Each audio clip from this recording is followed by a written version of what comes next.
nasabnya itu terbawa kepada suami kita, kemudian dia menjadi ahli waris kita, itu jangan sampai. Dan ya semacam hal-hal itu dari waris, nasab dan lain-lain. Jadi kan sebenarnya pembuatan Nabi Muhammad kan pernah mengadopsi anak, pernah mengangkat anak. Siapa namanya? Jadi kan sebenarnya ya pokok itu. Awalnya Nabi Muhammad itu ketika akan menikahkan dia itu dengan kita sebut aja Zaid bin Haris. Awalnya itu Zaid bin Haris, paling orang tuanya namanya Haris. Kemudian kan diangkat oleh Nabi Muhammad.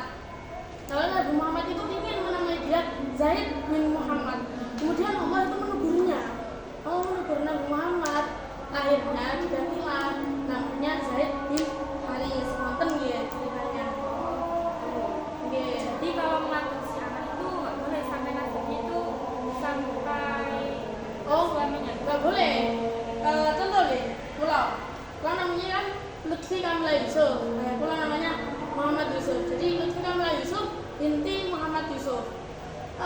Kalau saya diadopsi oleh tangga saya namanya Muhammad Tauhid. Nah, nggak boleh. Lutfi Kamila Yusuf binti Muhammad Tauhid itu nggak bareng. Karena ini cuma Lutfi Kamila Yusuf binti Muhammad Yusuf. Dan jangan sampai menjadi Muhammad Tauhid atau orang tua saya.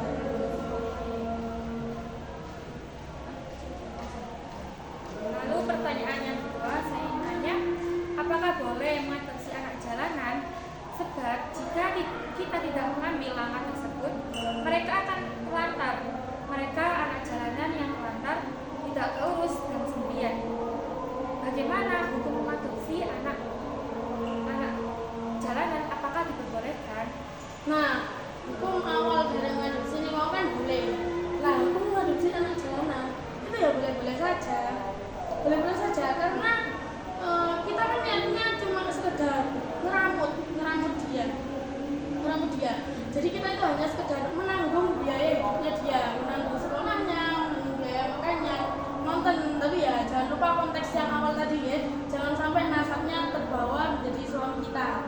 Terus dan bahkan hal tersebut mengangkat anak-anak jalanan tersebut yang tidak terawat, tidak tahu orang tuanya, tidak jelas lah pokoknya, itu bahkan sangat-sangat dianjurkan. Kenapa kok dianjurkan? Karena anak-anak itu sebagai ini ya aset generasi terbaru di negara kita, nonton. Nah, jadi kalau mereka berkeliaran di jalanan buat apa?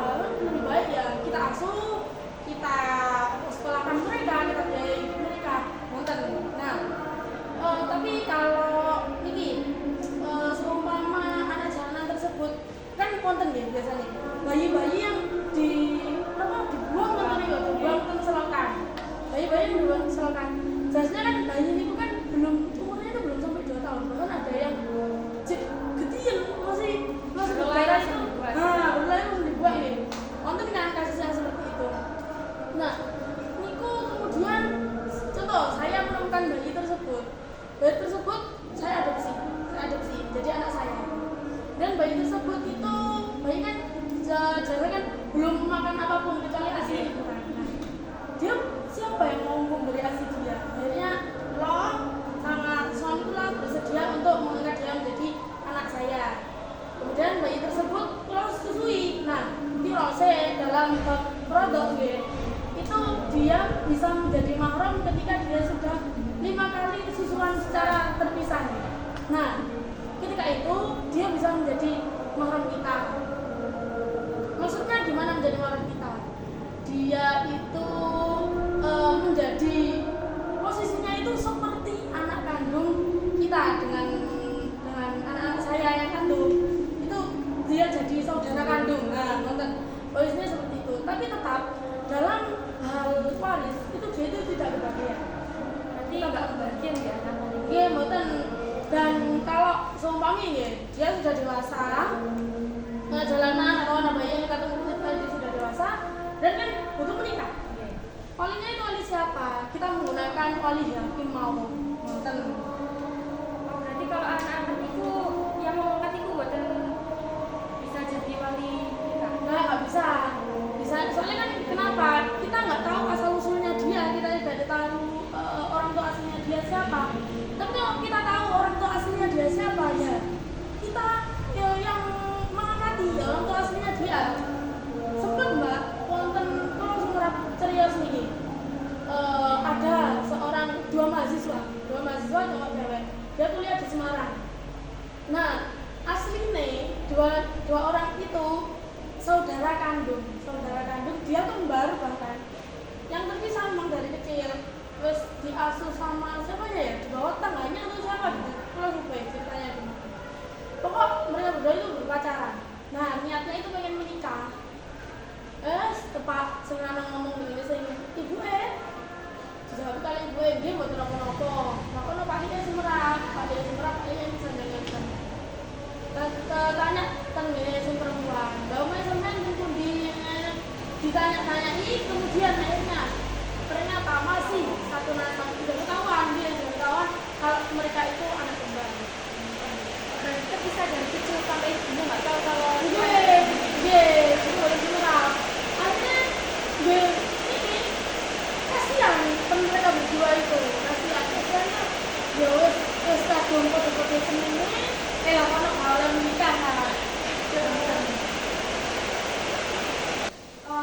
berarti sekedar mengasuh anak orang lain itu boleh juga. Iya, boleh. Kalau sudah mengasuh anak itu boleh-boleh saja. Tapi ada beberapa ketentuannya ini. Ketentuan yang pertama, orang tua asuh itu harus bersifat amanah dan soleh. Nah, jadi orang tuanya itu harus bisa dipercaya. Kalau mboten bisa dipercaya, akhirnya dia alah iki lho mek anak-anak stop terus baru gak ngurus menten dadine. Jadi mboten amanah. Kemudian yang kedua, orang tua asli itu tidak boleh melupakan nasab orang tua aslinya. Nah, jadi kayak yang pertama di kalau nggih. Kalau mboten bareng nasabnya mboten bareng ganti terjadi orang tua aslinya. Kemudian yang ketiga, orang tua asli itu tidak boleh menetapkan hak waris. Nah, nggak ada di bab korok itu tuh mboten wonten nggih. Binton lihat. Nah, mboten wonten adanya itu nggih namun Ibnun dan Binton, anak laki-laki kandung, anak perempuan kandung, wonten. Terus yang keempat, jika anak telah balik, dia itu harus memperhatikan adab-adab dan adab-adab syariat dalam hal masyarakat dan ikhtilaf atau pergaulan mereka. Dan dari orang tua harus memantau mereka, nggak boleh iki anak-anakku iki terus berno nggak boleh kayak gitu deh. Jadi kalau anak-anak itu diangkat sama orang tuanya, orang tua angkat, jadi tidak mendapatkan waris dari ketika anaknya meninggal. Mboten nggak dapat hak waris. Kalau dibilang kasihan sih, ya iya. Tapi ya gimana? Dia mah bukan anak kandung. Tapi ya mungkin paling ya orang tua tersebut itu apa namanya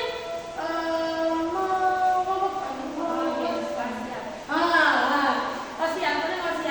Oma iki digawe anak tiriku, kayak angkatku, wonten paling. Jadi kesimpulan dari awal tadi, hukum mengadopsi anak itu boleh, asal dengan memposisikan anak itu sebagai anak kandung dalam segala aspek hukum serta orang tua asuh harus memenuhi ketentuan-ketentuan yang telah ditentukan. Ketika yang diadopsi sudah lebih dari 2 tahun, maka dia tidak bisa menjadi mahram. Jika dia kurang dari 2 tahun, dia sudah meminum susu dari ibu angkatnya lebih dari 5 kali susuan secara terpisah, maka anak ini bisa menjadi mahramnya. Tetapi semua itu ketika menikah, walinya wali hakim. Sekian dari saya, dari kami. Semoga bermanfaat. Summa salam.